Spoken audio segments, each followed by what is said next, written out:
ವಿಶೇಷ ಕಾರ್ಯಕ್ರಮಕ್ಕೆ ಸ್ವಾಗತ. ನಾನು ಚಿದಾನಂದ ರುದ್ರಾಪುರ್ ಮಾಡ್. ಫಲಿಸಿತು ಕೋಟಿ ಕೋಟಿ ಅಭಿಮಾನಿಗಳ ಪ್ರಾರ್ಥನೆ. ಹೌದು ವೀಕ್ಷಕರೇ, ಇವತ್ತು ನಮ್ಮ RCB ಗೆದ್ದು ಬೀಗಿದೆ. ಐತಿಹಾಸಿಕ ಕ್ಷಣಕ್ಕೆ ಸಾಕ್ಷಿಯಾಗಿದೆ.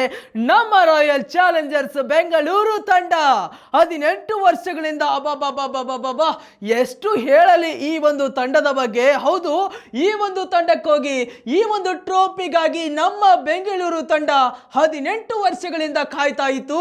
ಆ ಕನಸು ಇವತ್ತು ನನಸಾಗಿಸಿದೆ.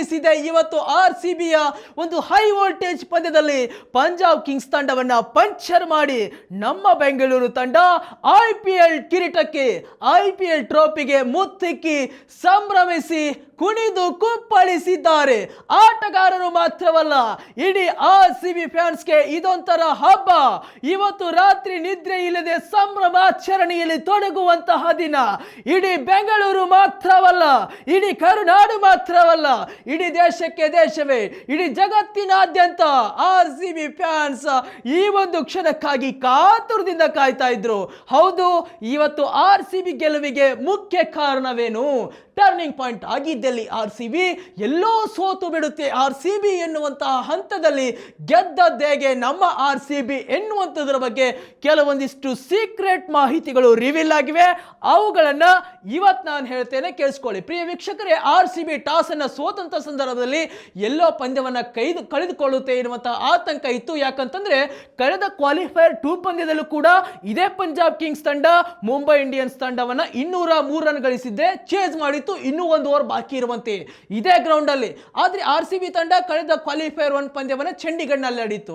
ಹಾಗಾಗಿ ಇಲ್ಲಿನ ಪಿಚ್ ಸಿಚುವೇಶನ್ RCBಗೆ ತುಂಬಾನೇ ಅರ್ಥಕೊಂಡಿದ್ರು ಕೂಡ ಆ ಒಂದು ಆಡಿದ ಅನುಭವ ಇರಲಿಲ್ಲ. ಹಾಗಾಗಿ ಪಂಜಾಬ್ನ ಈ ಒಂದು ಪಿಚ್ ನ ಅನುಭವವನ್ನ ಮತ್ತು ಎಲ್ಲ ಒಂದು ಮಾಹಿತಿಯನ್ನು ಪಡೆದುಕೊಂಡು ಇವತ್ತು ಆಟಕ್ಕೆ ಇಳಿದಿತ್ತು. ಅದರಂತೆ ಟಾಸ್ ಅನ್ನು ಕೂಡ ವಿನ್ ಆಯಿತು, ಬೌಲಿಂಗ್ ಅನ್ನು ಆಯ್ದುಕೊಂಡ್ರು.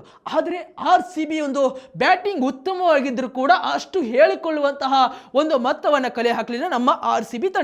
ಈ ಒಂದು 190 ರನ್ಗಳ ಗುರಿಯನ್ನ ಬೆನ್ನತ್ತಿರ್ತಕ್ಕಂತಹ ಪಂಜಾಬ್ ತಂಡಕ್ಕೆ ಆರಂಭಿಕವಾಗಿರ್ತಕ್ಕಂಥ ಒಂದು ಒಳ್ಳೆಯ ಉತ್ತಮವಾಗಿರ್ತಕ್ಕಂಥ ಸ್ಟಾರ್ಟ್ ಮಾಡಬೇಕು ಎನ್ನುವಂತ ನಿಟ್ಟಿನಲ್ಲಿ ಆರಂಭ ಮಾಡಿದ್ರು ಪಂಜಾಬ್ ಕಿಂಗ್ಸ್ ತಂಡ.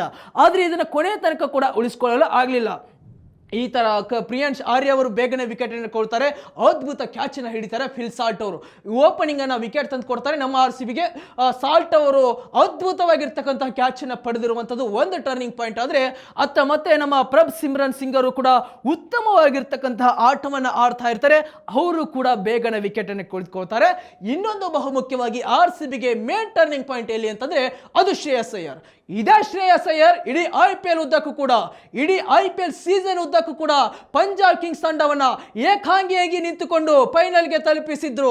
ಪ್ರಥಮ ಬಾರಿಗೆ ಟ್ರೋಫಿಯನ್ನ ಮೇಲೆತ್ತಬೇಕು ಪ್ರೀತಿ ಜಿಂಟಾ ಅವರ ತಂಡ IPL ನಲ್ಲಿ ಎನ್ನುವಂತಹ ನಿಟ್ಟಿನಲ್ಲಿ ಶ್ರೇಯಸ್ ಅವರು ಇಳ್ಕೊಂಡಿದ್ರು. ಯಾಕಂತಂದ್ರೆ ಅವರು ಡೆಲ್ಲಿ ಕ್ಯಾಪಿಟಲ್ಸ್ ಇದ್ದಾಗ ಕೂಡ ಫೈನಲ್ಗೆ ತಂದಿದ್ರು. ಕಳೆದ ವರ್ಷ ಕೋಲ್ಕತ್ತಾ ನೈಟ್ ರೈಡರ್ಸ್ ತಂಡವನ್ನ ಕೂಡ ಚಾಂಪಿಯನ್ ಪಟ್ಟಕ್ಕೆ ತಂದಿದ್ರು. ಹಾಗಾಗಿ ಈ ವರ್ಷ ಕೂಡ ಪಂಜಾಬ್ ಕಿಂಗ್ಸ್ ತಂಡವನ್ನ ಫೈನಲ್ಗೆ ಇರಿಸಿ ಟ್ರೋಫಿಯನ್ನ ಮೇಲೆತ್ತಬೇಕನ್ನುವಂತಹ ನಿಟ್ಟಿನಲ್ಲಿ ಅದ್ಭುತವಾಗಿರ್ತಕ್ಕಂಥ ಆಟವನ್ನು ಆಡಿದ್ರು. ಮೊನ್ನೆಯ ಕ್ವಾಲಿಫೈಯರ್ 2 ಪಂದ್ಯದಲ್ಲೂ ಕೂಡ ಮುಂಬೈ ಇಂಡಿಯನ್ಸ್ ವಿರುದ್ಧ ಅಮೋಘ 87 ರನ್ ಅನ್ನು ಸಿಡಿಸಿದ್ರು. ಏಕಾಂಗಿಯಾಗಿರ್ತಕ್ಕಂಥ ಹೋರಾಟವನ್ನ ಆಡಿದ್ರು ಇದೇ ನಮ್ಮ ಶ್ರೇಯಸ್ ಅಯ್ಯರ್ ಅವರು. ಹಾಗಾಗಿ ಶಪಾಡ್ ಅವರು, ನಮ್ಮ ಜರ್ಮನ್ ಶಪಾಡ್ ಅನ್ಬೇಕು, ಕೆರಿಬಿಯನ್ ಶಪಾಡ್ ಅನ್ಬೇಕು, ಆ ಶಪಾಡ್ ಅವರು ಕೂಡ ಇವತ್ತು ಶ್ರೇಯಸ್ ಅಯ್ಯರ್ ಅವರನ್ನ ಬೇಗನೆ ವಿಕೆಟ್ ಮಾಡ್ತಾರೆ. ಅದು ಕೂಡ ಒಂದು ಟರ್ನಿಂಗ್ ಪಾಯಿಂಟ್ ಆಗುತ್ತೆ. ಮತ್ತು ಜೋಸ್ ಇಂಗ್ಲಿಷ್ ಅವರು ಉತ್ತಮವಾಗಿರ್ತಕ್ಕಂಥ ವಿಕೆಟ್ ಅನ್ನು ಪಡೆದುಕೊಳ್ತಾರೆ. ಅಂದ್ರೆ ಒಳ್ಳೆಯ ಸಿಕ್ಸರ್ಗಳನ್ನ ಬಾರಿಸ್ತಾ ಇರ್ತಾರೆ. ಇವರನ್ನ ವಿಕೆಟ್ ಅನ್ನು ತೆಗೆದು RCB ಬೌಲರ್ಸ್ಗಳು ತುಂಬಾ ಹರ್ಷ ಪಡ್ತಾರೆ. ಯಾಕಂತಂದ್ರೆ ಒಂದು ಕಡೆ ಬೌಂಡರಿ ಸಿಕ್ಸರ್ಗಳನ್ನು ಚಚ್ತಾ ಇರ್ತಾರೆ. ಇಂಗ್ಲಿಷ್ ಏಕಾಂಗಿಯಾಗಿ ಹೋರಾಟವನ್ನು ಮಾಡಿ ನಾನು ಗೆಲ್ಲಿಸ್ತೇನೆ ತಂಡವನ್ನ ಎನ್ನುವಂತಹ ನಿಟ್ಟಿನಲ್ಲಿ ಆಟವನ್ನು ಆಡ್ತಾ ಇರ್ತಾರೆ.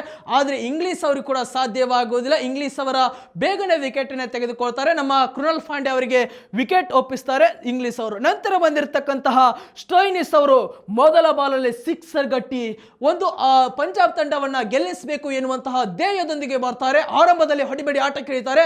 ಆದ್ರೆ ಎರಡೇ ಬಾಲಲ್ಲಿ ಸ್ಟೋಯ್ನಿಸ್ ಅವರು ವಿಕೆಟ್ ಹೋಗ್ತಾರೆ. ಹಾಗಾಗಿ ಇಂಗ್ಲಿಷು, ಸ್ಟೋಯ್ನಿಸು, ಶ್ರೇಯಸ್ ಅಯ್ಯರ್ ಇವರು ವಿಕೆಟ್ ಅನ್ನು ಕಳೆದುಕೊಂಡಿದ್ದು RCBಗೆ ಒಂದು ಪ್ಲಸ್ ಪಾಯಿಂಟ್ ಅಂತ ಹೇಳ್ಬೋದು. ಮತ್ತು ಒಂದು ಕ್ರೂಷಿಯಲ್ ಟೈಮ್ ಅಲ್ಲಿ ಕೃಣಾಲ್ ಪಾಂಡ್ಯ ಅವರು 4 ಓವರ್ ಬೌಲಿಂಗ್ ಮಾಡಿ ಕೇವಲ 17 ರನ್ ಅನ್ನು ಕೊಟ್ಟು 2 ಪ್ರಮುಖ ವಿಕೆಟ್ ಅನ್ನು ತೆಗೆದುಕೊಳ್ತಾರೆ. ಕೃಣಾಲ್ ಪಾಂಡ್ಯ ಪಾಂಡೆ ಅವರು. ಹಾಗಾಗಿ ಇವತ್ತು RCB ಸಂಘಟಿತ ಬೌಲಿಂಗ್ನೊಂದಿಗೆ ಯಾವಾಗಲೂ ಕೂಡ ಒಂದು ಕಾಮೆಂಟ್ ಇದ್ದೇ ಇತ್ತು, RCB ಬೌಲಿಂಗ್ ಪರ್ಫಾರ್ಮೆನ್ಸ್ ಚೆನ್ನಾಗಿಲ್ಲ, RCB ಬೌಲರ್ಸ್ ಬೇಕು, ಇನ್ನೂ ಬೌಲಿಂಗ್ ಚೆನ್ನಾಗಾಗಬೇಕು ಎನ್ನುವಂಥ ನಿಟ್ಟಿನಲ್ಲಿ. ಆದರೆ RCBಯ ಬೌಲರ್ಸ್ಗಳೇ ಇವತ್ತು ಗೆದ್ದು ಬೇಗಿದ್ದಾರೆ ಅಂತ ಹೇಳ್ಬೋದು. ಕಳೆದ ಇದೇ ಪಂಜಾಬ್ ವಿರುದ್ಧದ ಪಂದ್ಯದಲ್ಲಿ 101 ರನ್ಗೆ ಆಲ್ಔಟ್ ಮಾಡಿತ್ತು ಕ್ವಾಲಿಫೈಯರ್ 1 ಪಂದ್ಯದಲ್ಲಿ. ಅವತ್ತು ಕೂಡ ಬೌಲರ್ಸ್ಗಳ ಆರ್ಭಟವಿತ್ತು.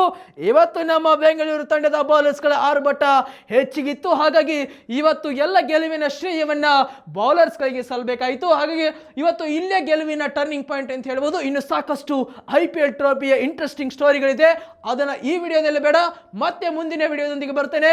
ನಮ್ಮ ಸ್ಪೋರ್ಟ್ಸ್ ರಿಪೋರ್ಟರ್ ರಮೇಶ್ ಕೋಟೆ ಅವರು ಕೂಡ ಇದ್ದಾರೆ, ಅವ್ರನ್ನ ಮಾತಾಡಿಸ್ತೇನೆ. ಏನು ವಿಶೇಷ ಇತ್ತು ಇವತ್ತಿನ ಪಂದ್ಯದ ಏನು ಅಂತದ್ರ ಬಗ್ಗೆ ತಿಳ್ಕೊಂಡು ಬರೋಣ. ಅಲ್ಲಿಯವರೆಗೂ ಕೂಡ ನೀವು ನೋಡ್ತಾ ಇರಿ ವಿಶ್ವವಾಣಿಯ IPL ಧಮಾಕ ವಿಶೇಷ ಕಾರ್ಯಕ್ರಮವನ್ನ. ಜೈ RCB, ಈ ಸಲ ಕಪ್ ನಮ್ದೇ ಅಲ್ಲ, ನಮ್ದು.